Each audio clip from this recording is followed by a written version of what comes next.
الصيف نعمل فيه ايه؟ ولو عندي ابن او بنت عندهم تحديات او عندهم شويه صعوبات تعلم او عندهم حتى ذوي احتياجات خاصه، اجازه بقى، اجازه بقى ومرح، وهنسيب كل حاجه ولا هنقرا ولا هنكتب، وهنقضي يومنا بقى كله في اللعب والكلام ده كله، ورياضه طبعا انا عارفه. لكن الحقيقه ان الطريقه دي بتؤدي الى ان انا السنه الجايه ابتدي في موقف سيء جدا في وقت الدراسه. ببتدي ازاي؟ ببتدي يعني اقل كتير من اقراني. طب الحل ايه؟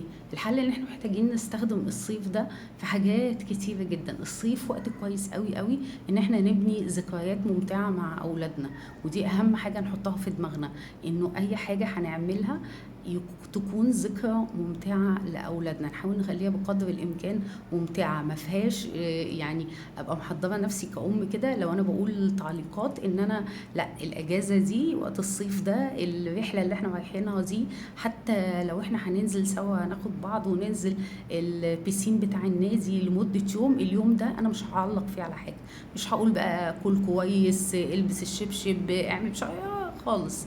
انا في اليوم ده هسيبهم ينطلقوا مهما كان الانطلاق ده هيحصل فيه ايه.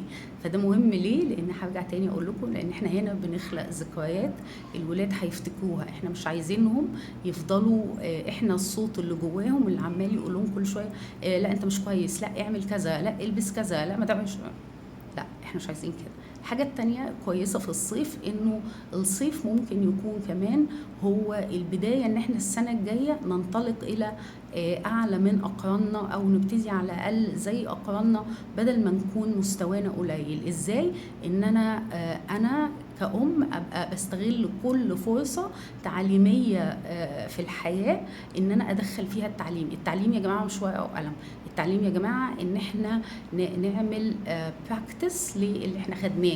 فبالتالي في الصيف نقدر كويس قوي ان الولد او البنت يحاسب، يعرف معاه فلوس كام، يعرف المفروض يجيب الباقي كام، نحط السفرة سوا، فاحنا بنعد عدد افراد الاسرة، ولو في عدد زيادة ولو في حد ناقص، كل ده عمليات حسابية. اوكي، مهم جدا جدا جدا ان احنا نخلي ابننا او بنتنا يبقى بيعملها في الصيف.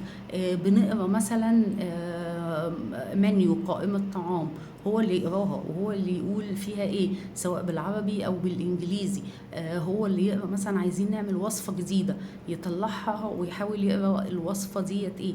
مهم جدا جدا جدا ان احنا نقضي الصيف في عمليات تعليمية، بس العمليات التعليمية دي معمولة كلها من خلال البيئة اللي حوالينا. ساعتها هنلاقينا ان احنا ابتدينا الشتاء او ابتدينا الدراسة مش ناسين كل حاجة كده، ونحتاج ان احنا نرجع من اول الحروف والارقام.